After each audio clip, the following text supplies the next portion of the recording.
I'm Duane Marino, and this next close or justification has got to do when a customer's upside down or in an awkward trading position in their trade. And again, with the use of a blank piece of paper and a pen, visuals are a great way to bring some closes into reality with a lot of customers, because most of us learn through seeing things, not always through just talking. So it would look something and sound something like this. Mr. Customer, let me kind of show you why we're in the position we're in, or you're in the position you're in right now with the trade that you're trying to get out of or the car that you're driving. You've been making payments of $500 per month, and you originally signed up for a 60-month agreement. So your original time balance on that loan that you agreed to pay back over 5 years was about $30,000. This is a very simple thing to determine. Just get the customer's payment that they're making on the car right now. That's easy to get because you know that they have a lien. Find out the original term and do the math. This is where the whole situation kind of started at, 3.5 years ago in this case. Then what you agreed to do was pay back in equal monthly payments, that $500 over 5 years until finally you paid off the car. So it kind of looks like this, 1, 2, 3, 4, 5. So this would be the 60-month term. And your time balance, had you gone full term, would have looked like this. You've got the loan here, and eventually it's paid off. And down here, you owe nothing. It's paid in full. It's your car. And I'd write down here, this is the loan over the last little while and over the 5-year period. Make it a little bit of a curve because a lot of interest is paid up, up front, and then down towards the back half we hit a little bit more principal. Now this $500 includes principal, or the price of the vehicle. It includes interest. It also includes tax.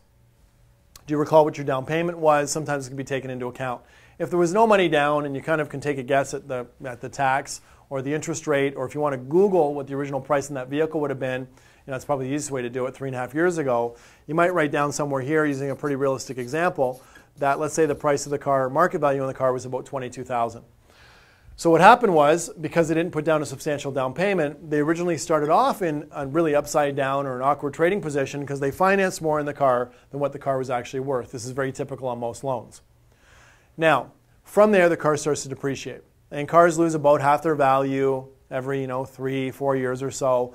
But you've got a depreciation line or a value line that maybe looks something like that. And you write down here on this line that that is the car's approximate value in the marketplace, just for a visual representation. It doesn't have to be exactly right. Now, they're trying to get out here, let's say, at about 3.5 years.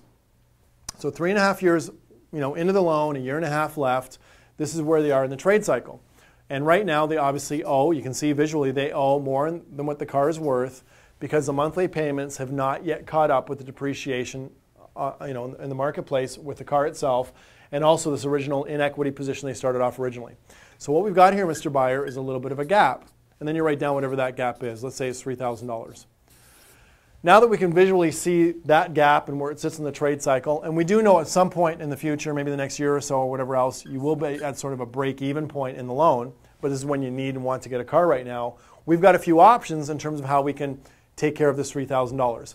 Now, Mr. Customer, what you're really saying, I think, is this. You'd like to leave here in a car that you love, in a payment you can afford, and somehow have this $3,000 taken care of. Isn't that right?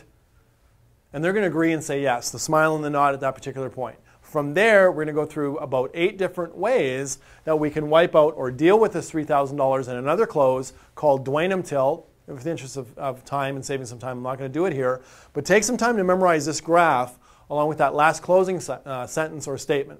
Mr. Customer, what you're really saying is obviously you want to leave here in a vehicle that you love and a monthly payment you can afford and kind of have this $3,000 taken care of. Isn't that really what you want? Isn't that what you mean? And they're going to say yes. And then you're going to move into the multiple ways that we can take care of this $3,000. I'm Duane. That's an excellent presentation and way to visually show somebody how you can handle this upside down or awkward trading position. I will see you on the next training tape.